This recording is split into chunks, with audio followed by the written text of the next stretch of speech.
మంగాయ మంగళాయ మహోజసే సింహశైల నివాసాయ శ్రీ నృసింహాయ మంగళం.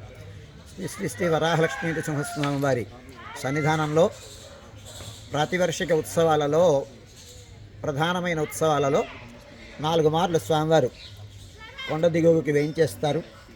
ఆ దిగువకు వేయించేసినటువంటి సందర్భాలలో తెప్ప తిరునాళ్ల మహోత్సవం ఒకటి. స్వామివారు వేణుగోపాల అలంకారంతో మధ్యాహ్నం విరామమైన తర్వాత బయలుదేరి మెట్ల మార్గం గుండా వచ్చి నేరుగా పుష్కరిణి దగ్గరికి వచ్చి ఉభయ దేవేరులతో కూడి నావిక ఉత్సవాన్ని జరుపుకుంటారు.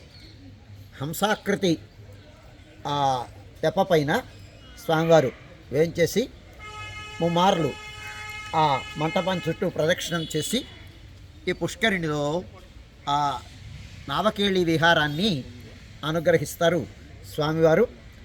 ఈ ఉత్సవం చాలా ప్రధానమైనటువంటిది. ఇవాళ పుష్యబహుళ అమావాస్య, వీరరాఘవ అమావాస్య అని పురస్కరించుకొని ఇవాళ రోజున స్వామివారు వేయించేస్తారు. స్వామివారు వేయించేసే సందర్భంలో ఆనాడు ఉదయం అంటే ఇవాటి ఉదయం రోజున ఇక్కడ పుష్కరిణి దగ్గర ఉండేటువంటి ఈ వేదిక మీదని ఇక్కడ కూడా ఒక నిజరూపం ఉంది. ఇక్కడ అంటే చందనోత్సవం నాడు ఏదైనా కారణం చేత స్వామివారి దగ్గర వరకు పై వరకు వెళ్ళలేనటువంటి వాళ్ళు ఇక్కడ స్వామివారి ఈ రూపాన్ని సేవించి తృప్తి పడడం అనేటువంటిది ఒక సంప్రదాయంగా నాగిస్వామయ్య గారు ఇక్కడ స్వామివారి యొక్క నిజరూపాన్ని ఏర్పరచడం జరిగింది.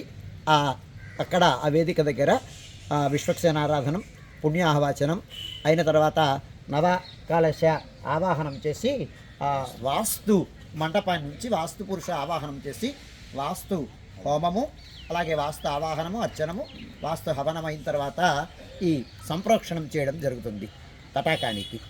ఈ సంప్రోక్షణం అనేటువంటిది సంవత్సరంలో జరిగేటువంటి ఏదైనా కారణం చేత ఏదైనా అపవిత్రత ఈ పుష్కరిణి కానీ ఏర్పడినట్టయితే దానిని ఉపశమించడం కోసం శాంతి కార్యక్రమంగా ఈ కార్యక్రమాన్ని జరిపించడం సంప్రదాయంగా వస్తుంది. ఆ కార్యక్రమాన్ని ఇవాళ మా ప్రధాన అర్చకుల వారు సీతారామాచార్యుల వారి యొక్క నేతృత్వంలో ఈ కార్యక్రమం జరిగింది. ఈ కార్యక్రమం సంప్రోక్షణమైన తర్వాత మంటపానికి కూడా పుణ్యాహ జలంతో ప్రోక్షణం చేసుకొని తర్వాత స్వామివారిని సాయంకాలం వేంచేపు చేసుకొని ఈ నావిక మీద వేంచేపు చేసుకోవడం జరుగుతుంది. ఈ కార్యక్రమం జరిగింది.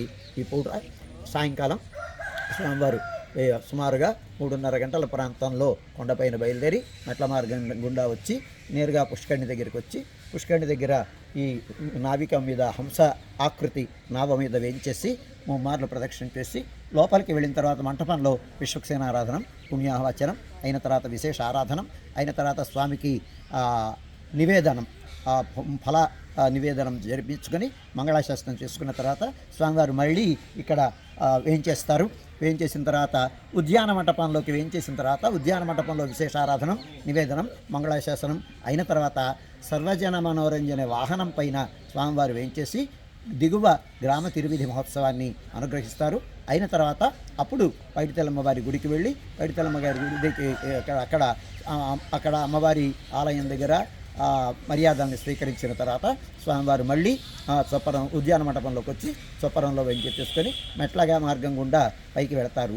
ప్రధానాలయానికి చేరిన తర్వాత ఆస్థాన మంటపంలో కుంభహారతి, ఆళ్వార్లకి శ్రీశ్రీ సమర్పణం అయిన తర్వాత అలంకార విసర్జనం అయిన తర్వాత రాత్రి ఆరాధనలో అంగంగా సంప్రోక్షణం, రాత్రి ఆరాధన అయిన తర్వాత కవాట బంధనంతో ఈనాటి కార్యక్రమం సుసంపన్నమవుతుంది. ఈ కార్యక్రమం అంతా సుమారుగా రాత్రి 1-2 గంటల మధ్యలో కవాట బంధనంతో పూర్తవుతుంది. భక్తులందరూ ఈ నావకేళి ఉత్సవంలో భాగస్వాములయ్యి స్వామిని సేవించి స్వామి అనుగ్రహానికి పాత్రం కావాలి అని ఆహ్వానిస్తున్నాను.